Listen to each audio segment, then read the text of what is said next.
Speaking on the different aspects of puja and giving you the significance of it. When I first heard Girish's explanation, I was completely blown away by it. There's so much more than meets the eye, and I think it's so beautiful when he explains the significance behind it.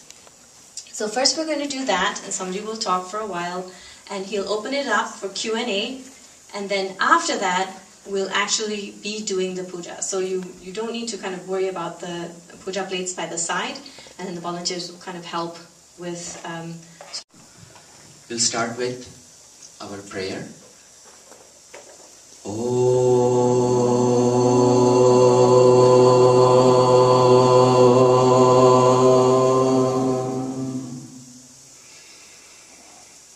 Sahana Vavatu Sahano Bhunaktu Sahaviryam Karavavahai Tejasvinavaditamastu ma vidvishavahai. Om Shanti Shanti Shanti. Samasta Jana Kalyane Niratam Karunamayam Namami Chinmayam Devam Sadgurum Brahma Vidvaram Vakratunda Mahakaya Surya Koti Samaprabha Nirvignam Kuru Me Deva Sarvakaryeshu Sarvada Saraswati Namastubhyam Varade Kamarupini Vidyarambam Karishyami Siddhir Bhavatu Me Sada Nidaye Sarva Vidyanam Vishaje Bhavaroginam Gurave Sarvalokanam Dakshinamurtaye Namaha. Hari Om, Namaskar and salutations to everyone. Sharanya asked me to do a very brief puja with you and asked me to talk to you about puja and the significance of puja. So before we actually do puja, I want to talk to you a little bit about Indian rituals and Indian traditions. I'm sure all of us, born, raised over here, we've gone to Hindu temples, and you may also have seen in your own home when your parents invite a priest, and the priest comes and he does the puja and he chants various things, and for the most part, good 95% of the people have no idea what's going on. He's busy chanting away and he says, throw rice, you throw rice, you throw flowers, you throw flowers, and I purposely use the word throw because that's exactly what happens. We don't know what we are doing. We just end up doing things because we are told. So I want to take some time to explain to you actually what happens. Actually what happens when a priest comes and, for example, does a Satyanarayan Puja or Ganapati Homam or Vastu Puja, Navagraha Puja, all those things. I'm going to summarize it in a simple puja that a priest does. And I will use a setup which you are all too familiar with. You even witnessed it yesterday. Yesterday when all of us walked in, Swami Mitranandji, Sarveshanandji, myself, Vivekji, when we all came in, we were welcomed with something known as Purna Kumbha. And there was a plate, and the plate had rice in it, and that plate with rice had this silver pitcher filled with water, 3/4 water in it. In India, traditionally it is supposed to have mango leaves, but since we don't have mango leaves over here, we've substituted with the betel nut leaves, the 5 of them, and coconut. And after the chanting was over, I even corrected it. I turned the coconut upside down. And the reason is because the 3 eyes are supposed to face us. The 3 eyes are supposed to be on top. So I will use this simple kalash to explain actually what the priest does in a puja. This kalash, this whole setup, is a symbolic setup of a human being. The very basis of a human life is symbolically put on a plate of rice. Rice in Sanskrit is known as akshata, meaning that which does not perish. Something, even if it is a grain, even if you put it in hot water and boil it and cook it, the grain remains intact. And that's why it's called akshata. It is considered to be something very auspicious. So each one of us, our base is auspicious. And our entire life is divine. Our life is full. We have arisen from something which is complete. And from that comes this pitcher, and it has about 75%, 3/4 filled with water. And even science tells us that this body is, what does it have in it? 75% water. Minimum. Even little bit it goes down and you get dehydrated. And they're asking you to drink more water. It's hot, hot, hot, all those things. This body is filled with water. The coconut has 5 different layers. The first layer is a very soft layer, and that soft layer in the human personality is called Annamaya Kosha, or this physical body itself. And then you remove that soft layer from the coconut, and you're left with this hard shell. And that hard shell in this physical body is none other than the pranas, the second pranamaya kosh, meaning the vital air. And as long as this body is alive, we are breathing.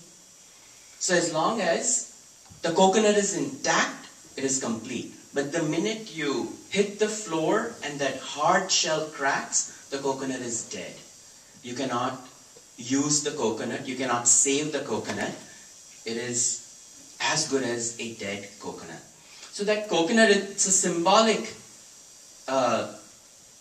representation of this entire human body.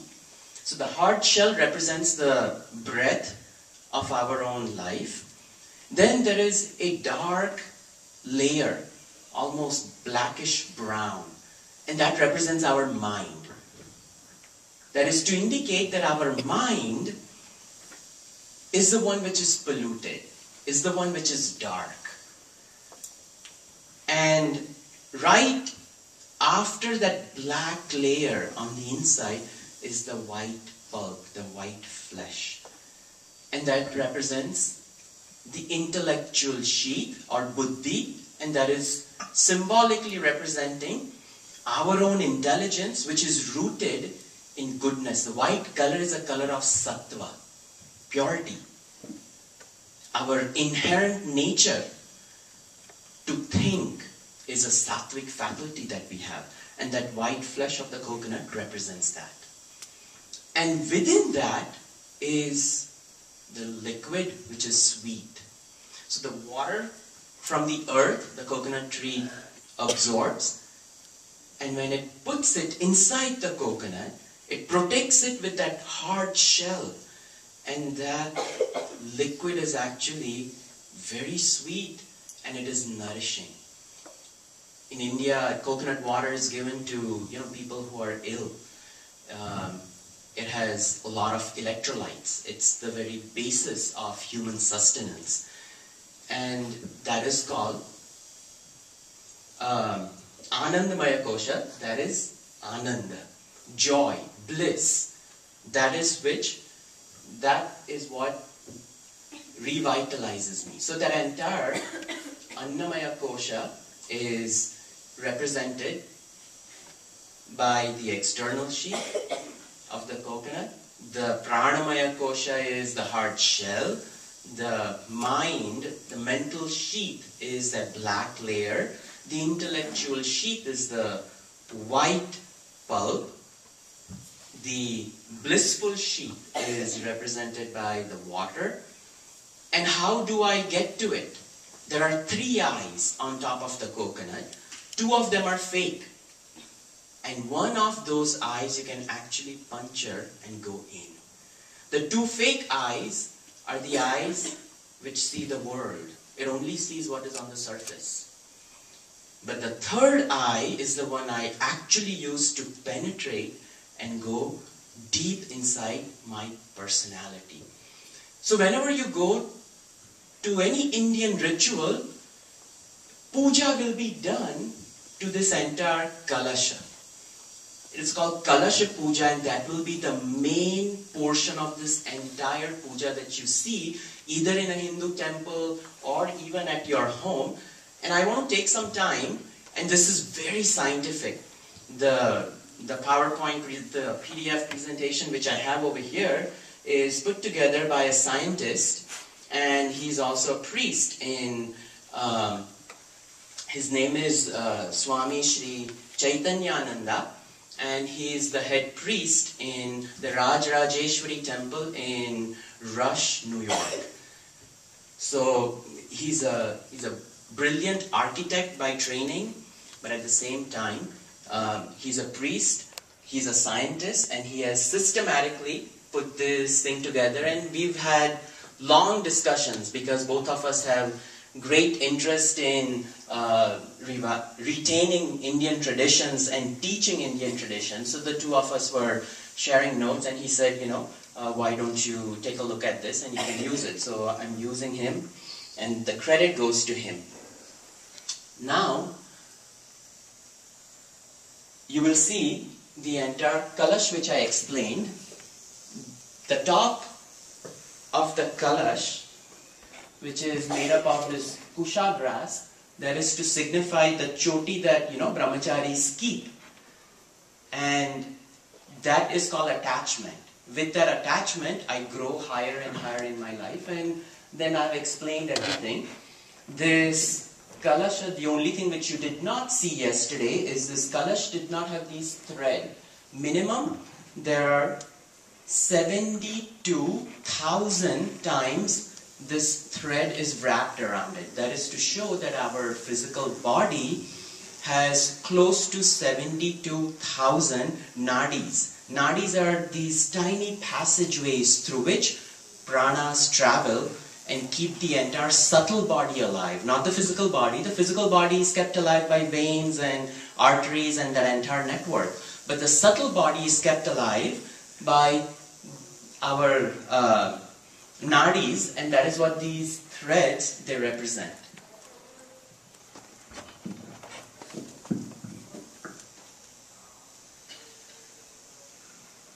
The whole setup, I went ahead and I explained the setup of how the entire Purna Kumbha is laid out.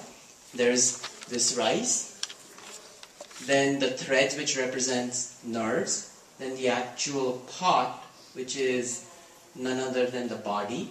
The water inside represents blood and all different liquids which keep the body alive. The mango leaves represent the mind and the 5 moods of the mind.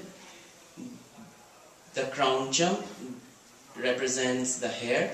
The coconut is the head with turmeric powder, and all those things, it will be explained over here. The 5 flowers are also put on the 5 mango leaves to represent. These are the 5 senses through which the mind functions. The mind cannot function without the senses. So in this way, you will see this, and next time when you see it in a temple or in your home, you will appreciate it, because now you know what it means and why the priest does what he does. Darba grass, this grass represents hair. Actually, he goes into great explanation. I'm not going to go ahead and do that. He goes into explanation of what is coconut and why coconut. I explain. It has a very close resemblance of the 5 layers of this human personality. Flowers, which represents the mind. Flowers are used during this Kalash Puja to invoke the very sattvic mood of the senses. So the senses, when they become subdued, the mind becomes subdued, and then the mind is elevated. He also has done research as to why mango and what kind of qualities mango has. There are so many trees, and in India there are several trees which are very important. A banyan tree, a peepal tree, a mango tree. Strength and courage and all those things are represented by a banyan tree. Love, compassion, humility, great emotions are represented by the mango tree. And this mango is a symbol of love and compassion. And that is the highest evolved emotion of any species on this planet. And human beings are human beings because of their capacity to be compassionate, to love, to be kind, to be humble. So mango represents that. Pot in the water, it represents the body, the blood, and all the different 7 layers of chakras, which are from the base of our body to the roof and crown of this head. There are subtle layers through which all these 72,000 nadis, the subtle networks of veins, the subtle networks, go and keep the entire human personality alive, and not just the physical body, but the human personality. The threads, nerves are talked about over here. Rice. Why is rice used? I explained the fact that rice represents, the name of the rice is Akshata. It doesn't decay, and because of that, rice is used. Different types of ingredients are put into the kalasham. There are 5 main ingredients. Turmeric powder. Nowadays, even science has done tremendous amount of research on turmeric. And in Indian cooking, all of our curries, the base of the curry is turmeric powder. And it is a natural insecticide, fungicide, and it keeps all unwanted protozoas out of this entire system to retain health. And that's the base of the water. In the water there is turmeric powder. And in fact, turmeric powder is known to bring health to human blood. The more we consume turmeric powder, the greater will be the purity of our blood. So in this way, turmeric powder is added. Alum, cloves, so on and so forth, abhishek powder, so many things are used. These are all the benefits of turmeric powder are talked about. It's anti-tumor, antioxidant. It is capable of even alleviating arthritis and so many other diseases. Alum is a type of drug it is naturally occurring in olden days. There used to be a lot of, even today in India, there are a lot of waterborne diseases. The best thing to clean out the entire waterborne disease is this alum, and it is capable of completely removing all types of living organisms, and it cleans up the water. But at the same time, the animal or the species which it protects, it is capable of enhancing their vision. So it subdues the physical senses and it activates the internal senses, and in this way, that is why it is used as a psychedelic drug to keep patients quiet in the hospital. In that way also it is used. This is a product, vetiver, it is a product of a grass, and this particular essence is also put in water, and it is capable of making water a highly polar compound. By itself, water is polar, but all the oxygen molecules which it can attract, its ability to adhere to that becomes stronger and stronger. The Abhishek powder has about 16 different things. I won't go into all those different things. And now comes the actual part of puja. Now the entire setup, when it is done, what does the priest do? The priest starts chanting. Even yesterday, we had the whole kalash ready, and then what happened? As soon as we arrived, na karmana, na prajaya, these Vedic mantras were chanted.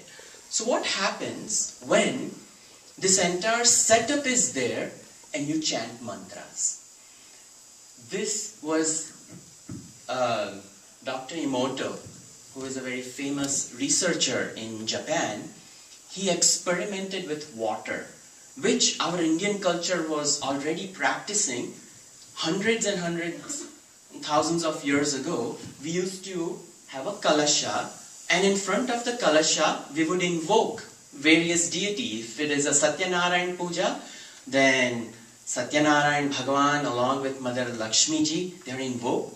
And we have used the mantras of Bhagavan Vishnu. And the minute you start chanting these mantras, if it is a Devi Chandi Homam or something like it, Lalita Sahasranam, so many different things can be done. So now, just by the power of words, what we are doing is we are altering the state of the molecule which is in front of us, and it is nothing but a water molecule. It is as simple as, if I call one of you and I make you stand in front of me and I start showering profanity at that person. You're stupid. You're not meant to do anything. You are a loser. And if I say such things, what would happen to that person? That person is nothing but 75 to 80% water. And the minute these words go inside through the ears, and if that person starts believing, every single cell in the body will say, oh, Swamiji says I'm a loser. Swamiji says I'm stupid. And that becomes the reality of the cell. And if that person happens to be a person who is mentally weak, then they can never grow up properly, because now they grow up hearing, this is what Swamiji had said and this is what I believe. Now every single cell believes it. And because every single cell believes it, now that mind doesn't have enough power to pick up life and go on in life. But if I call someone and I say good things to that person, hey Ram, this is really good. You're doing a good job. I like the way you're chanting. I like the way you're rendering seva over here in this camp. Thank you so much. Just simple few words. And all of a sudden, every single cell in Ram's body is now energized. So this is exactly what the priest does. Once the whole kumbha is set up, now Kalash Puja happens. And this is to show that it is not just, some ritual that this person is doing. It's a scientific tradition. Our pujas are very scientific. So what he did is he took simple words in English language, such as he used the word thank you.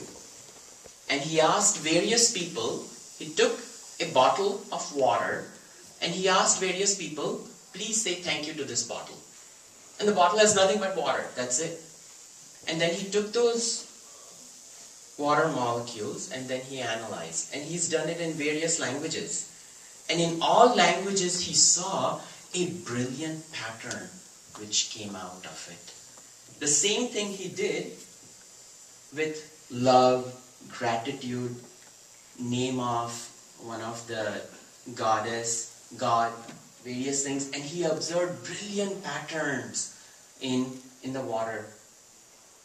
Wisdom, here's another word. And then he used words such as angel and Satan. And you can see the difference between the two of them. The water which completely breaks apart. And you imagine every single cell in our body is 70 to 80% water. And if that entire cell becomes damaged, this is how cancer invades us and we destroy ourselves. We are the creators of our own disease by not properly living. And we can create that in others' life as well. As friends, as family members, we are supposed to uplift one another. And this is how. Now, this is before and after a Buddhist prayer. He analyzed the water. He took some water before a Buddhist monk narrated some prayer to that bottle, and he analyzed, and we see some brilliant patterns coming out of water. You are beautiful. You are full. You make me sick. You know how many times we have used these words with our own friends, our own family. You imagine every single cell in the body turns like this. Then what will happen?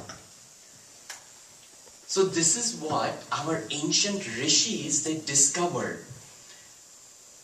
That puja,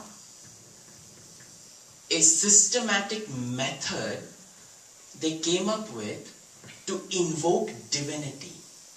And not divinity in some seventh heaven, but to invoke divinity right here. Right here in this body itself. Do it versus let's do it. So on and so forth. Classical music, different music, heavy metal. And you can see Beethoven versus heavy metal. Now you can see what happens.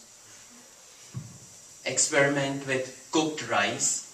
He took cooked rice and from the same cooker, he divided it into two bottles. The cooked rice in one bottle, he used to say good things to it. And to the other one, he showered some bad words to it. And the rice which was taken care of nicely, he narrated good things to that bottle of rice, it didn't go bad as quickly. That is to show the power of prayers, the power of words, and what it does to water. Water has memory. Researchers from Drexel University just recently showed that using OH negative from water and organic molecules can turn into water into binary data storage. What's more, water the size of a thumb drive can hold about 200 GBs. You imagine. We are using thumb drive to store various information. But there is no silicon over here.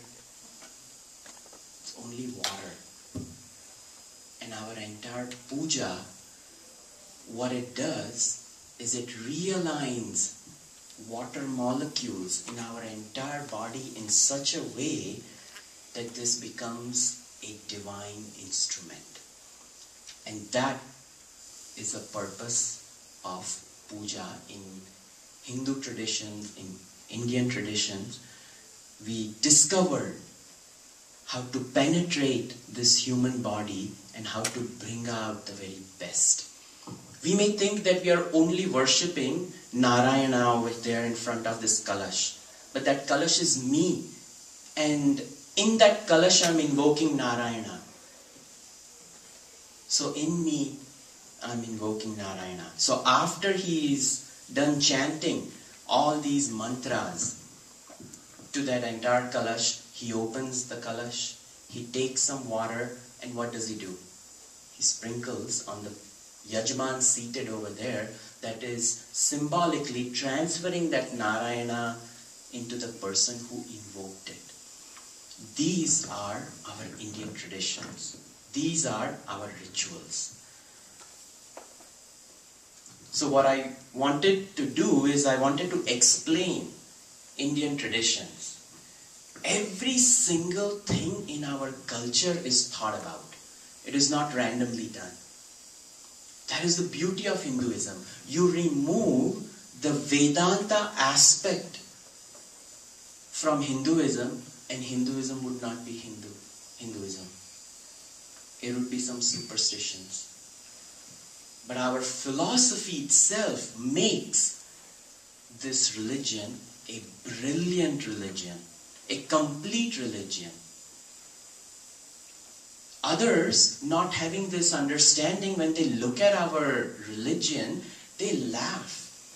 You know, when I go on Bharat Darshan Yatra and I take students to various parts of India and we go to temples and, you know, with great reverence, I touch the very doorstep which leads into the temple and people look at me and they say, what are you doing? Then when we go to Gangaji in Uttar Kashi, I said, we all assemble in front of Gangaji. I said, nobody steps into this river. Just stand over here, look at this river, bring about the attitude of divinity, take some water, you sip it first, take some water, sprinkle on your feet, seek permission to enter, and then you enter. And they think this is bizarre. But you imagine that river which is flowing in here. From my toenail all the way up to my head, that blood is continuously flowing. You imagine. That is my own Ganga. That is my wisdom. That is my knowledge. That is my sustenance. That is my life. So symbolically, this river which is flowing on Mother Earth, she represents the very pranas of Mother Earth. So once we understand that, then when you enter a river, we have great love and reverence for river, love and reverence for mountain. It is not just some stone, it is not just some clad of clay or something like that. But now all of a sudden in my understanding I have elevated it. Water is always water, clay will always be clay. But it is the attitude which has changed. And in that change of attitude, the way I respond has changed. I no longer abuse Gangaji. I never pluck a flower and even offer a flower. Why do that? So now, all of a sudden, I have changed. My behavior changes. You know, I try not to use paper plates. And this is an attitudinal change. I carry a, pitcher of water. I don't use plastic bottles. Why contribute to more dirt on this planet? All because I understood what is puja. And that is the beauty of our culture, our rituals, our way of living. That is why it is said, Hinduism is a way of life. It's a way of living. But that living comes only if we think. And that thinking comes only when I get a chance to know. So that's why I wanted to go over this. I wanted to show you the importance of even different gold, silver, copper, different pictures are there. There are even the shapes you will see in the puja. If Lakshmi Narayan Puja is going on, we have a male shape, we have a female shape, and we even see that in human bodies. The male human body is not like a female human body. So even our kalashas differ depending upon which deity is invoked. So that is how much research has been gone on. This is a kalasha, and in there 7 chakras are invoked, and these are the 7 chakras of the human body, and there is a presiding deity in each one of them. The lowest one, the Mooladhara Chakra, the presiding deity of that is Lord Ganesha. Lord Ganeshji presides at the very base. And the next one, Swadhishthana Chakra, belongs to Guru, because it is the Guru who takes you from lower to the higher, and it systematically goes all the way up to the Sahasrar, where the mother presiding over the entire creation, she presides on the roof and crown over here, known as Lalita Tripura Sundari or Devi or whoever you may want to call.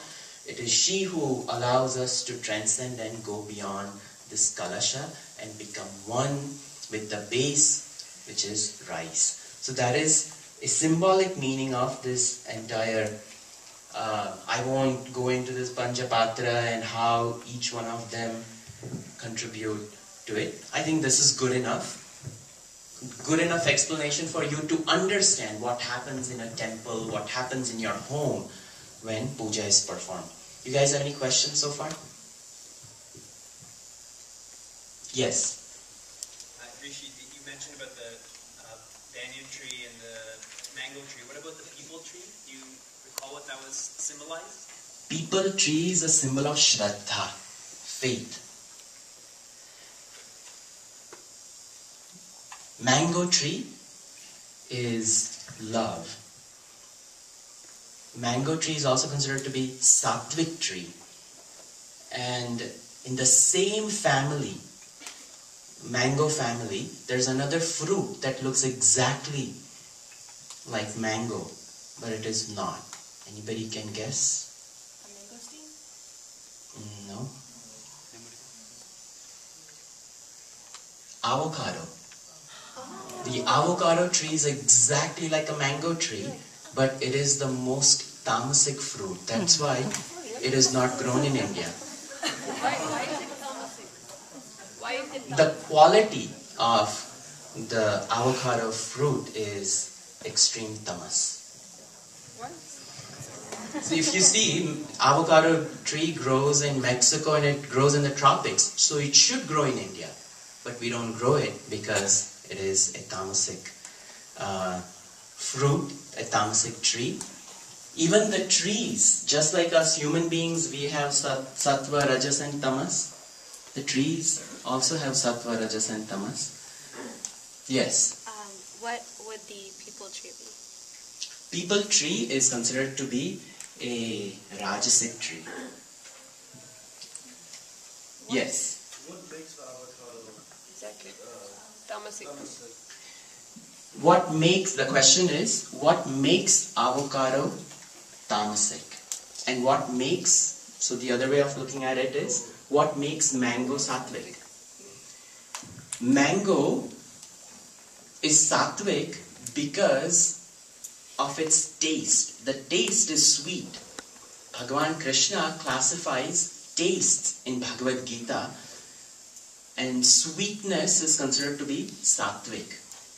Astringent taste, bitter taste, they are considered to be rajasic, and sour and pungent, these are considered to be tamasic. So, because the way avocado grows, in order for avocado to ripe, it has to rot first. The outside skin has to rot. Without the outside skin not rotting, an avocado will not ripen. And that is considered to be stale, and because it is stale, that makes that fruit tamasic fruit. So now what we will do is, a very, very simple puja of Lord Ganesha. We have in our Indian culture different types of puja. We have Vedic Puja, then we have Pauranic Puja. Pauranic Puja are pujas done of the Pauranic gods. And Vedic Puja is the pujas done of the Vedic gods. Puja was seen even in the earliest Vedas, the Rig Veda, and this puja was very systematic. They looked at how a human being behaved from waking up all the way up to going to bed. What was the procedure of a human's life? What would a human being do? So he would wake up in the morning, brush, take bath, quietly sit down, interact, have food, enjoy, take a nap, work a little bit more, contribute, have dinner, freshen up, and then get ready for sleep, have a little bit of entertainment, go to bed. So that entire procedure of a human being's daily life was observed, and what rishis did is in that entire one day of a human being, 16 main things were brought out. And they were put together. And they said, that is exactly how we should treat a deity. That is exactly how we should treat God. And this is how 16-step puja evolved. Actually, if you look at in the Vedas, are not 16 steps. I'm initiated into puja and it takes me 4 or 5 hours. A really long puja. But puja need not be like that. It's a special type of puja. But basically what we have to do is we have to understand the purpose behind doing what we do. We have with us in a plate, you will get a picture of Lord Ganesha. And you will have a little bit of rice, a little bit of kumkum and chandan. Actually, when I do puja, I do not use rice, I do not use flowers, I do not use sandal paste, kumkum, nothing. I only use water, and everything is mental imagination. Because what I want to do in a puja is, I want to evolve myself. And for self-evolution, I use puja as meditation. So that becomes a whole meditative process for me. If I continuously keep on doing puja my entire life, then I will not evolve. The whole purpose of puja is so that I evolve. So slowly, slowly, slowly, slowly, it brings about an attitude change. Bhagavan Krishna in Bhagavad Gita says, Ashtamurti Brut Deva Pujanam. That Arjuna, if you learn to worship 8 things, you have done puja. Puja from Deva Pujanam. You have worshipped various devtas. And what are the 8 things Bhagavan Krishna says? Bhumi, Rapo, Nalo, Vayu, Kham, Mano, Buddhi, Ahankar. The 5 great elements: space, air, fire, water, earth, mind, intellect, and ego. So if you worship these 8, it is as good as worshipping all gods. Now how do I worship 5 elements? Worshipping 5 elements, everybody seated over here is made up of 5 elements. If I treat her nicely, I have worshipped 5 elements. If I say good words to her, I have worshipped her mind. And her mind responds to me in a positive way, and the whole world will realign around me in a very positive way. This is what puja is. We think of puja as going to temple or going to our home and having a basket full of flowers and all types of offerings. Yes, you can do that, but gradually we must come to an appreciation that whatever I do with anyone, and you can practice this throughout today, tomorrow, day after, and continue that. Consciously use good words with one another. You are worshipping each other. Greatest puja you have done. Consciously use positive, good words. Help one another out. Karma Yoga, Bhagavan Krishna says, Karma Yoga, the attitude of giving, extending myself for no reason. I don't want anything. I'm being good because I'm supposed to be good. By nature I'm good, so I am being good. I'm doing puja. When Darlene comes over here and says, when you guys leave, minimum, I just want you to clean up your room. So that is us doing puja. That's it. As simple as that. So we think that, pujas and rituals are elaborate, but the whole purpose of all these rituals is to bring about change in the way that we think. And that is the purpose behind it. So every day, make a habit. You wake up in the morning, before you go to school, take bath, and even before you enter kitchen for your breakfast, sit down. Sit down for 5 minutes. And whichever deity you want to pray to, pick one. We have so many of them.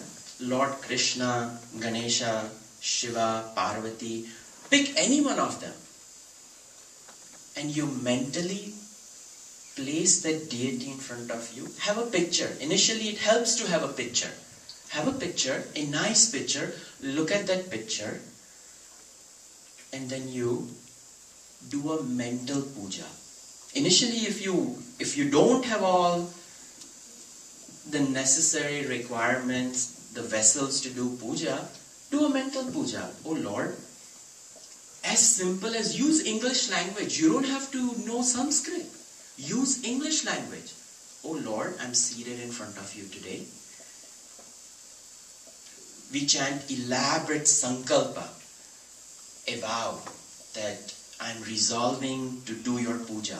You can just mentally say, oh Lord, I'm seated over here for 5 minutes. I'm going to worship you. And that's it. That is your sankalpa. You invite the Lord. I always say, asanarthe, I'm going to offer you a little pedestal for you to sit down. I always say, oh Lord, I offer you the very pedestal of my heart for you to sit. I close my eyes and I imagine that Mother is seated in the lotus heart of mine. Then mentally, oh Mother, I offer this water to wash your feet. Oh Mother, I offer this water to wash your hand. Oh Mother, I offer this water for you to sip. Oh Mother, I offer this water for you to take bath.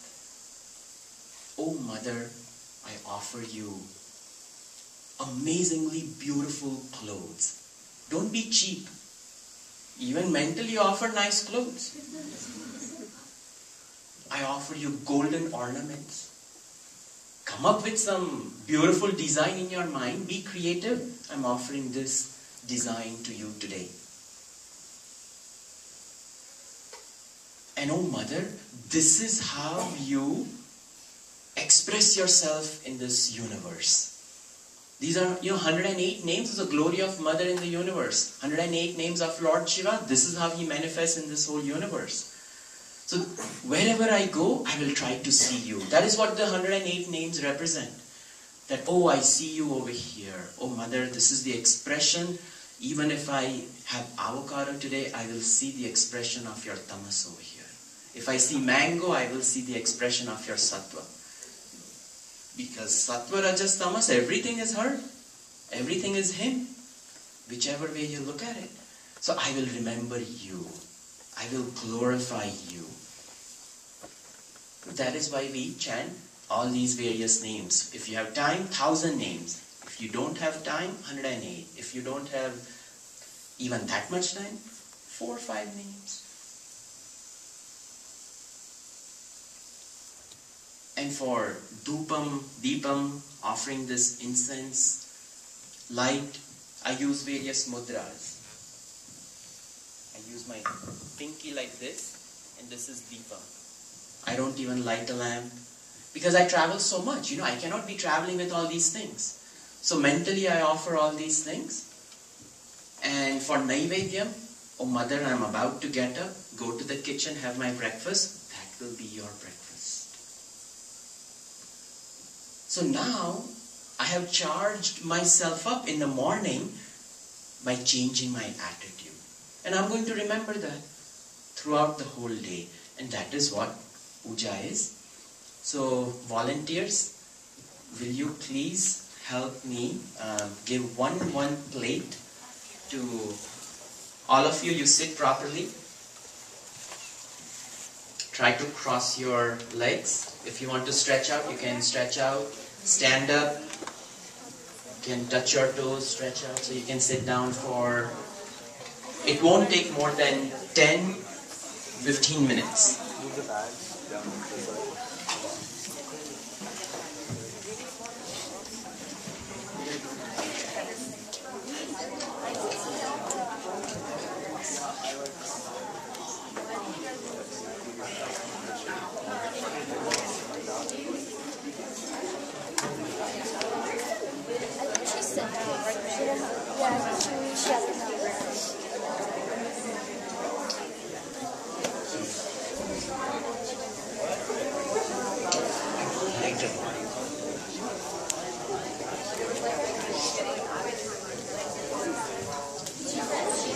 Hari Om, can we quickly sit down, please?